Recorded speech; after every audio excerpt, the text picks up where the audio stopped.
Hello, hello, hello. So glad to see some of you piling in here. We'll wait and see if anybody else shows up. If not, that's fine. And I spelled Hoosier wrong, and I'm a Hoosier. I know I did. It's all right. Thank you. It's finally getting longer. It's back down below my shoulders, so thank you.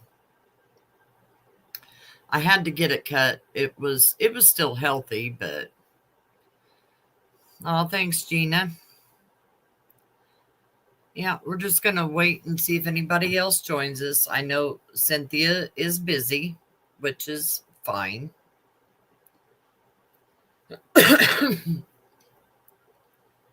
I've told my mods they have lives too, and it's usually a small group. So it's no big deal, right? We're all adults. Hi, Monty. I do want to, hi, Carolina, say, I'll put this as a banner just so we're aware. And yeah, we got Aria up there.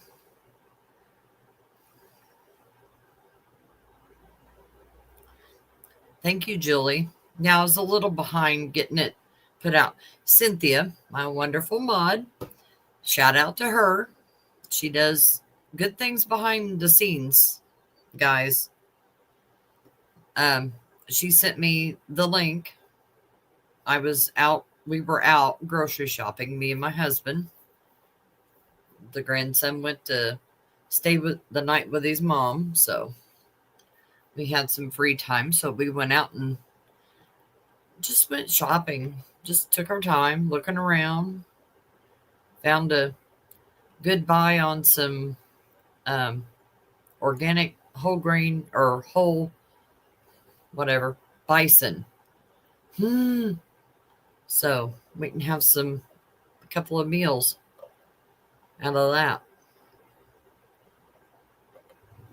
The food prices these days is just scary themselves.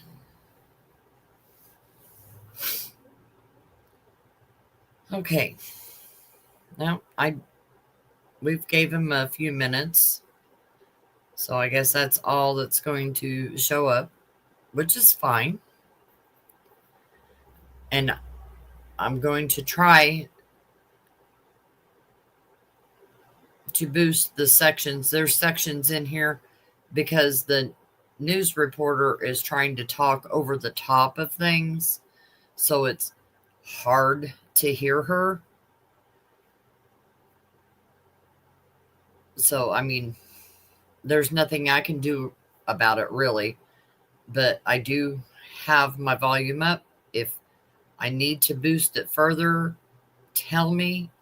It is about 15, 16 minutes long.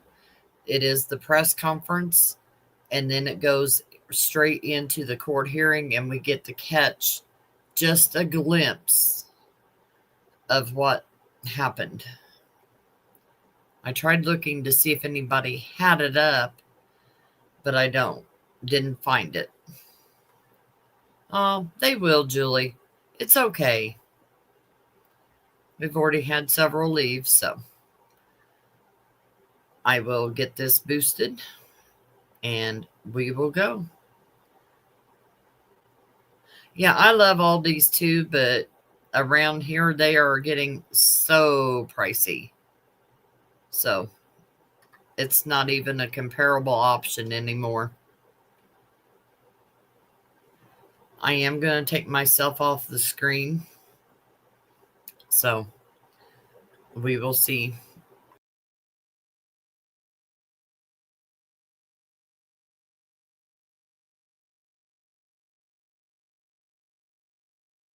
serious news, an update in this 6-month-old's death. You did hear me correctly. We're talking about an infant in Clayton County who was reported missing at the beginning of this week. So I want to show you some of what's been taking place over the last several days. Essentially, Sunday morning, the boy's father reported him missing. He said that there was some sort of kidnapping, but police said their antennas went up. Something didn't sound right with all of that, so they started investigating further. Eventually, the father was charged with something unrelated to the boy's disappearance. But then, through more investigating, police ended up finding the little baby's body in a wooded area. How is the volume?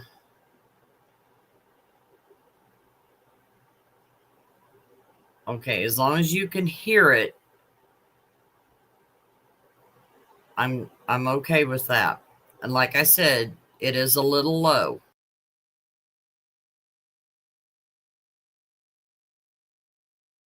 So I want to give you the lay of the land here, as I recognize there are two different news conferences that are supposed to happen right now.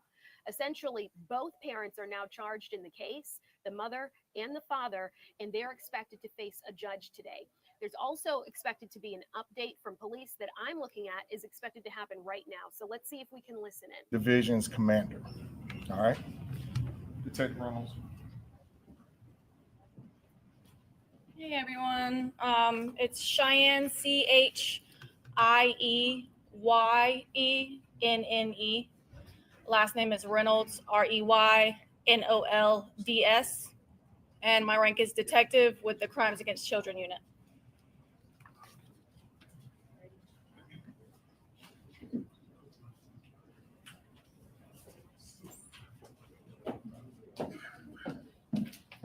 Good morning, Dr. Alika Anderson Henry. Alika, capital Alieka, Anderson, capital Anderson, hyphenated Henry, capital Henry. Thank you.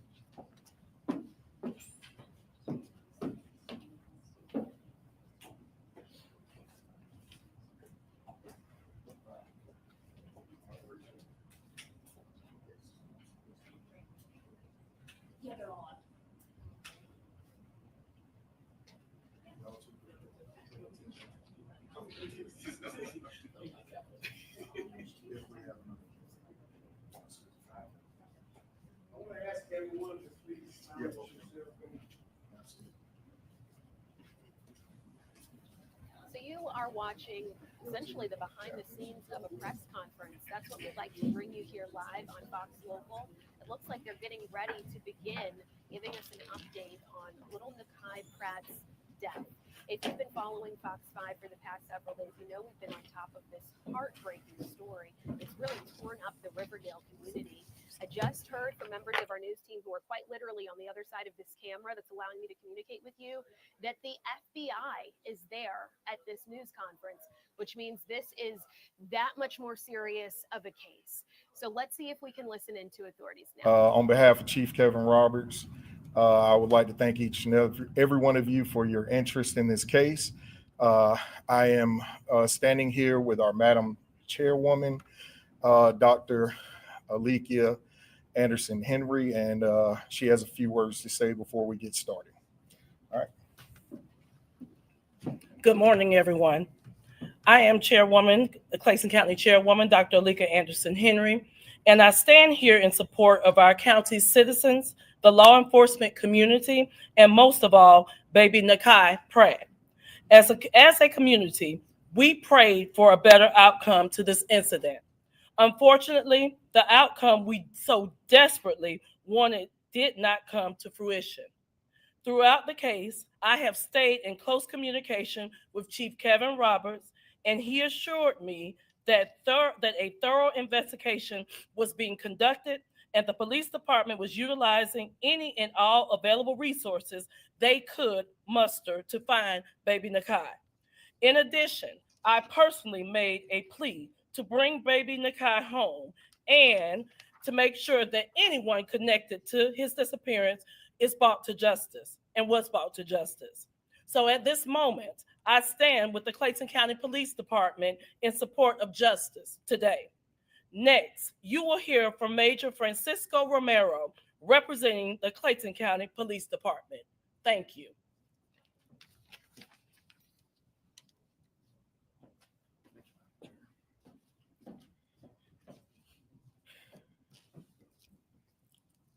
All right, without going into specifics on the case, I want to first start out by giving thanks to our partners that assisted us on this very important case that we worked.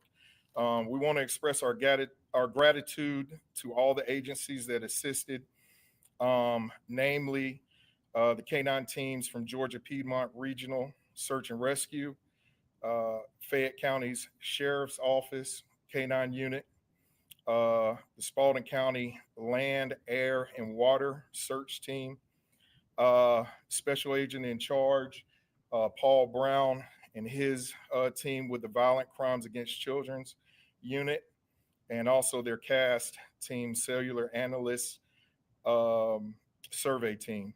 Their partnership and dedication throughout this investigation was invaluable. It greatly advanced us towards our goal of finding the culprit who committed the act. I would be remiss if I did not thank our fellow public safety agencies, namely the Clayton County Sheriff's Office and Clayton County Fire Emergency Services. And more importantly, I want to thank the citizens of Clayton County. When this case at the onset sounded as though we would need support in solving it, we got that support, and we got it from the citizens of Clayton County. They were very involved, they were very interested, and they gave us extreme cooperation, and we're thankful to them for that. Please understand that we are still investigating aspects of this case, so we are limited in what we can share. However, Detective Reynolds, or I will answer any questions that we can without compromising said case. So without further ado, I want to introduce Detective Reynolds, who is the lead investigator on this case. Detective Reynolds. Thank you, Major. Good morning. On October 12th, 2025, at approximately 8:18 a.m., Clayton County police officers responded to 100 Valley Hill Road in Riverdale in reference to a reported robbery and kidnapping. When officers arrived, they spoke with Antonio Pierce, who reported that he had been robbed at gunpoint and that as suspects fled, they took his 6-month-old child, Nanakai Pratt, from his car seat and left in an unknown direction. As detectives began investigating, inconsistencies with Mr. Pierce's account quickly emerged. Based on evidence gathered, investigators determined that foul play was involved and identified Antonio Pierce as a suspect in the disappearance of his son. On the day of the initial report, bloodhounds from Fayette County Sheriff's Office and cadaver dogs from Georgia Piedmont Region K-9 Search and Rescue were brought in to search the property and surrounding areas. Those searches lasted several hours but revealed no significant findings. Multiple search warrants were then executed at locations connected to Mr. Pierce, which also yielded no evidence of the child's whereabouts. Detectives continued their efforts into the following day, canvassing the community, collecting surveillance footage, and following every lead. Spalding County Land, Air, and Water Search also volunteered a cadaver dog to assist in the ongoing search for Nanakai. On October 14th, as the search continued, detectives focused their attention on the yards of homes near the edges of the apartment complex at 100 Valley Hill Road. During that search, the body of an infant was discovered in the backyard of a home on Green Valley Road. The infant was later positively identified as 6-month-old Nanakai Pratt. Antonio Pierce now faces multiple charges, including malice murder, cruelty to children in the first degree, aggravated battery, aggravated assault, tampering with evidence, concealing the death of another person, unlawful disposal of a human body, false statements, and false report of a crime. Following further investigation, Nakai's mother, Nicolette Pratt, was also arrested and charged with obstruction of an officer, false statements, and party to a crime. Nakai's twin sister has been placed in the custody of the Department of Family and Children Services as the investigation continues. While the outcome of this search is not the one any of us hope for, our department remains fully committed to seeking justice in baby Nakai's name. Thank you. At this moment, we'll open up to any questions. Have you guys determined a motive? This is an ongoing investigation, so there are some details we are not going to release right now. Can you tell us how he died? The cause of death, according to the autopsy, was blunt force trauma. What To led, the head. To the head, yes. what led you guys to that location? Can you walk me through how the child was found? I'm not going to go into too many details, but the call was out to 100 Valley Hill Road. Witness statements and all of our investigation led us to that area. Do you guys believe right now that Nanakai was killed the day that the 911 call was made, or that he had been dead before his father called 911 initially? Those are details I cannot release right now. Has he confessed? Those are details I cannot release right now. Can you tell a little bit about how the mom was involved? Early on in the investigation, we were confident that Antonia was involved. As the investigation continued, more evidence came up to let us know that she was involved, but details as far I cannot release. Can you tell us if the body was there from the get-go or if it had been placed there? Because we saw the canines out. I mean, they were only a quarter mile away. So would they have picked him up if he had been there, or was he moved and put there? Those are details I can't release right now. Are you guys able to talk about, I know in the initial first 2 days of the search, we saw your teams go the same on the opposite side of the apartment complex from where Nakai was ultimately found. Can you talk about what eventually led you guys to search the yards of the homes? Witness statements, digital forensics on Antonio's phone led us to that side. What was it about his initial narrative of what happened to the baby that made you guys suspicious? He had inconsistent statements. He was caught in a lot of lies throughout his interview process. Do we think the baby was malnutrition? I mean, we were looking at the release that he was 11 pounds, and we Googled and looked up how much a baby should be at that weight. It's almost 18 pounds at 6 months old. Do we think that he was malnutrition, not taken care of? Those are details I can't release right now.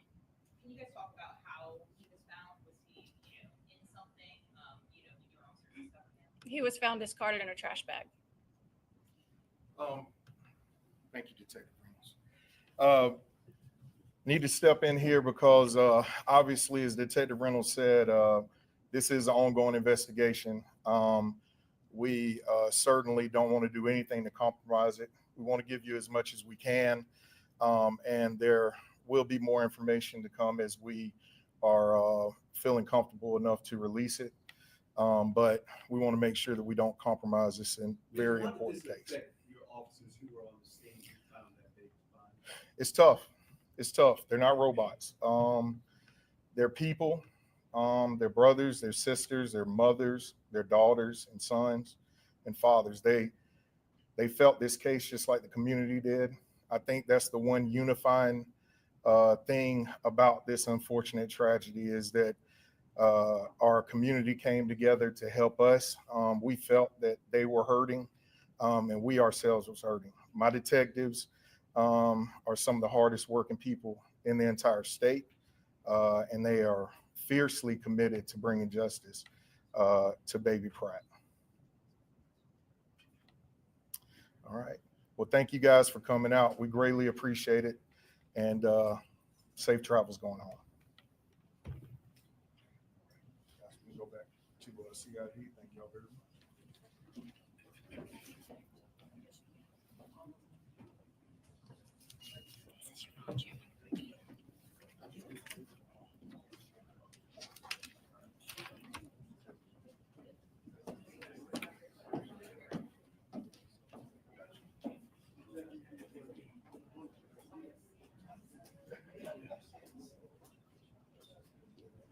An update on the death investigation that is happening now in Clayton County. We're hearing from passionate county leaders, from authorities, from police investigators who were all trying to figure out what happened to this infant, this innocent person who shouldn't have died in such a way. Now both of his parents are facing charges. So we do have something that I want to point out at once in relation to the case. You were listening to, and might be able to hear some of the ambient noise from that press conference, but there's also a court case that's happening now for the parents that have been charged in connection to this infant's death. Let's listen. Murder causing substantial injury to his head. I've denied bond on that charge this morning. Warrant 57199, felony tampering with evidence. It is alleged that you knowingly and intentionally tampered with evidence by asking a witness to hide a book bag containing drugs and a handgun, and by taking the missing child's body and attempting to hide it along a fence line. I have denied bond on that charge this morning. Warrant 57200 is concealing the death of another. Is alleged that you knowingly and intentionally did conceal the death of Nanakai Pratt. I've denied bond on that charge. The last charge here is a misdemeanor, that is false report of a crime. It is alleged that you willfully and knowingly filed or caused a false report to be provided to law enforcement. I will place a bond of $10,000 on that misdemeanor, but no bond on the other charges. Your preliminary hearing is going to be scheduled for November the 10th at 8:30 a.m. It's my understanding that your other charges are already scheduled for that date, and I am going to assign a court-appointed attorney to your case, and that will take care of everything for us this morning. Thank you. Okay. You were just hearing to, I wonder if you all can hear me. All right, and I think that takes care of both cases. You were just listening in on the court case for Nanakai Pratt. That is the woman, the mother, charged in connection with her own infant son's death. It's my understanding that she was not awarded bond. Her next hearing is November 10th. We'll keep you posted on it all here at Fox 5. Pretty serious.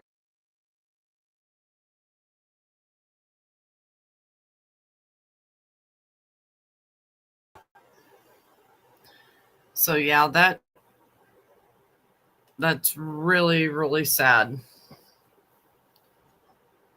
to hear some of those details. Hi, little D. Here, we'll put Aria back up.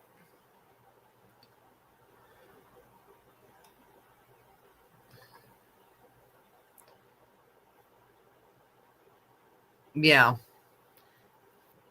And we now know that Nakai's twin was a girl, and she has been placed in, custody with CPS. So hopefully she's being well looked after.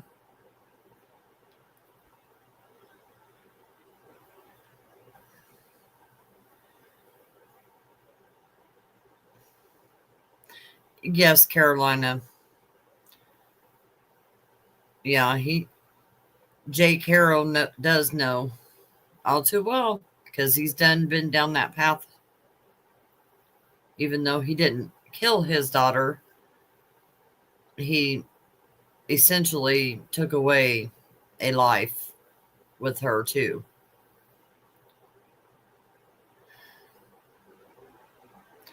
Yeah, it's going to be hard for them to find Emmanuel.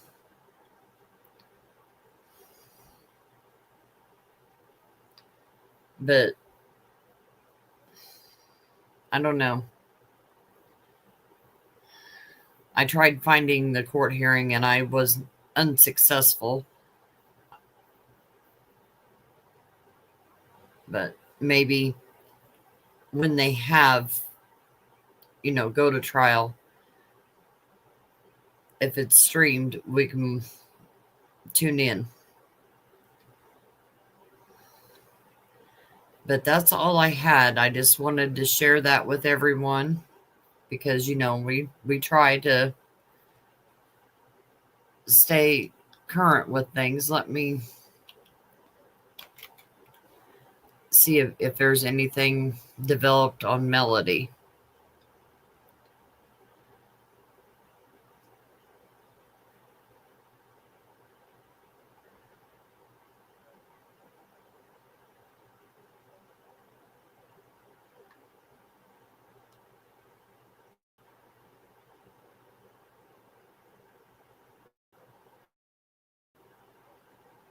No. Nothing new yet that I am seeing. Oh, what's that?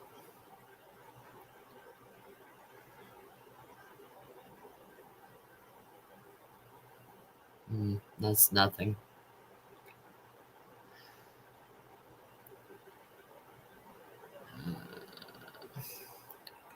That one still just baffles me that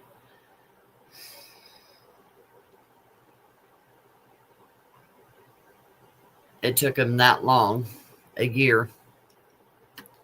Thank you. I've had a relaxing day. Yes, he did, Carolina. He did. And I know I'm not the only one that feels that way. Oh, it's Gloria. Oh, hello, Gloria. So good to see you. But yeah, after I got home and we got things put away and I was sitting here, I played a few rounds of my bingo game and I thought, well, I picked up my phone and looked and I thought, oh, okay. And I did watch it before I went live, so I knew what was going to be said. Yeah, no updates on Melody. I know. I'm glad I did too, Julie. At night, I've been putting my phone on Do Not Disturb. I won't tell you how many text messages I wake up to.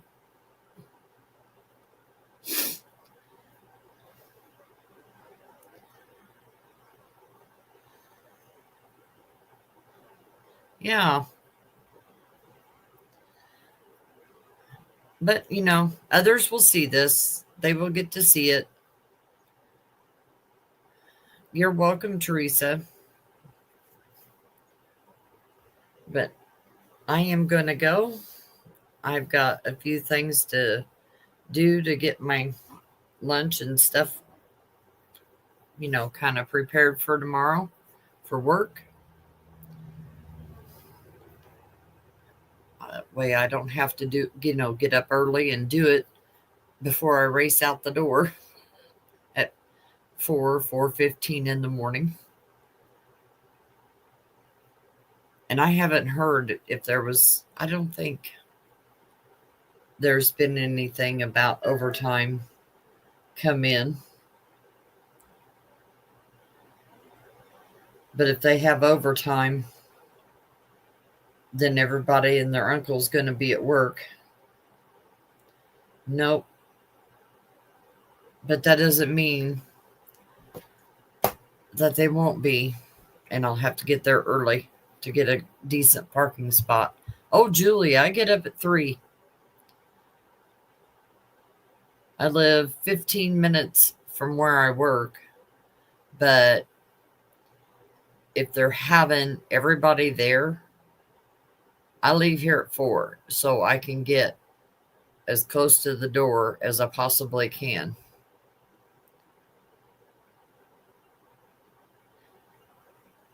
It's really not hard, Gloria. It is different. And there is a difference if you use your phone versus a computer. The phone, the app on your phone, your chat will freeze or it will disappear, which means you simply just close it out and come back in.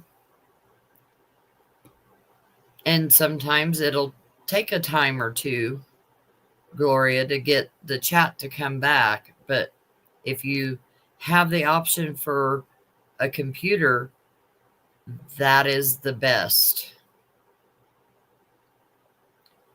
to get on that app. And it's just like talking in here, except for you don't have to use the @ symbol to say hi to anybody for them to see it.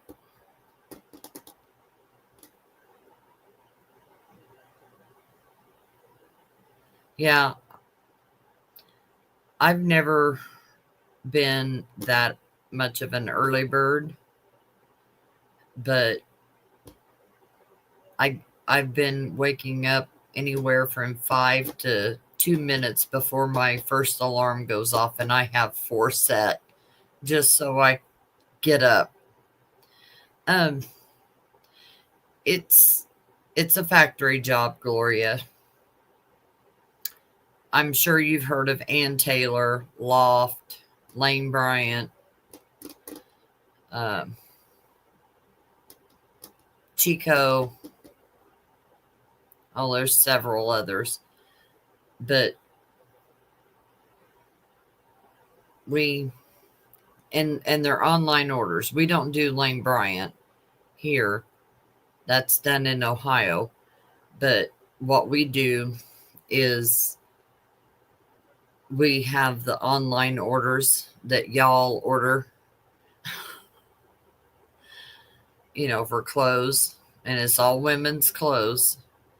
And we put them, it comes to us in a tote, and we take it out and place it on a sorter, on a belt with trays, and it moves around and it drops. And then we send it to packing, and they put it in your envelope like Amazon or anybody uses, and it gets shipped straight out to you. It's hard work. It's a 9-hour shift, Saturday and Sunday. I have battle wounds where I fight with the totes. Hi, Cynthia.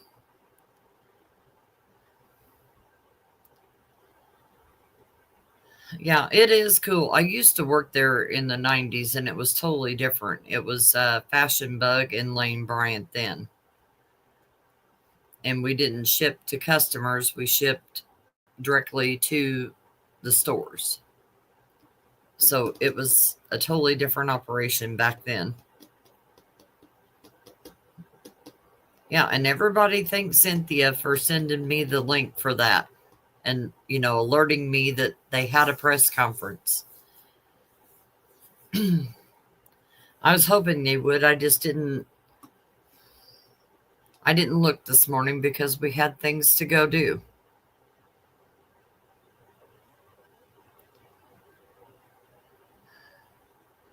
Yeah, she's my information getter.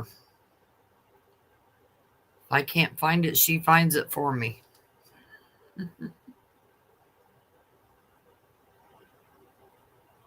Yeah, it is interesting, Gloria, but it's a lot of on your feet. There's no sitting down except for a break. Oh man!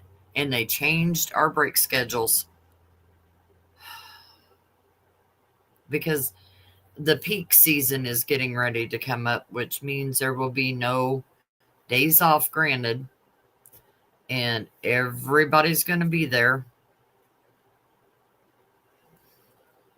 And instead of our breaks that we have for our 9-hour shift, we're going to have to go to break on their breaks. So my lunch is like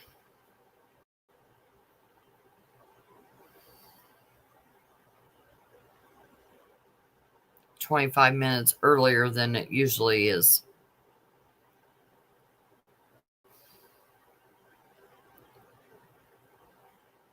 Which is crazy. We don't understand why we get have to be on their breaks. And it's not a traditional 15-minute break, your lunch, and a 15-minute break. It's a break for 15, a couple hours later, another break, and then lunch, which is only 30 minutes. Now I go from 11:15 to 11:45 for lunch, and I get off at 2:30. So, yes, we love and appreciate Cynthia.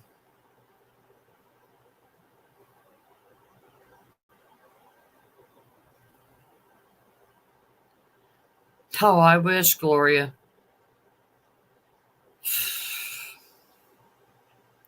My feet kill me. I do good by the time I get home. It's all I can do to get out of the car and stand up, let alone walk up the steps to get in. I worked in metal. You want to see my scar? Right here.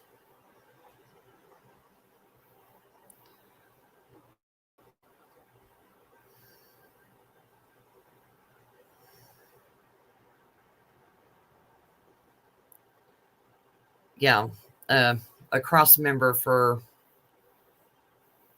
that goes in your car that your engine sits on. It cut my artery. So I'm very lucky.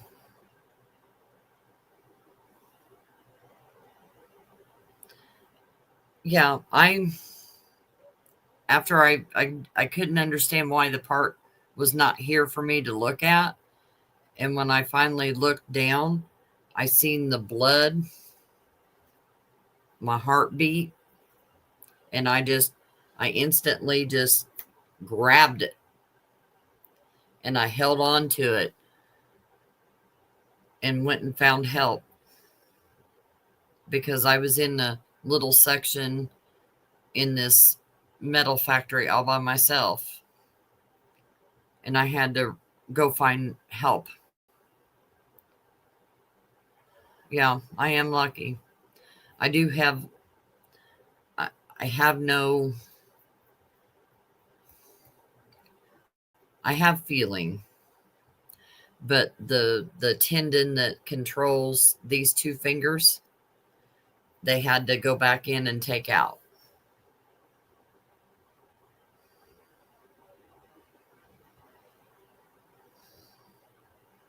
Yeah. The doctors that we stopped at where we done all of our physicals and stuff, they said I saved my own life by not moving my hand, by keeping that firm grip on there till he got me there. He wouldn't stop at the hospital. He took me on up to this doctor's office and they immediately said, well, let me look. And I said, put the blood pressure cuff on as a tourniquet or put a tourniquet on and I will let you see. And when they did, then I let them inspect my wrist area and yeah, I got sent straight to a hand surgeon. They had him on call, standing there waiting on me to come in the door.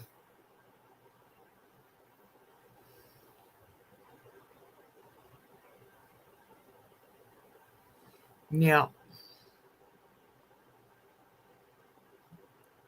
I've been through some stuff. I'll tell you. But it was great to see you all. Thank you so much. I love you. And I'll see you at the next one. Bye, guys.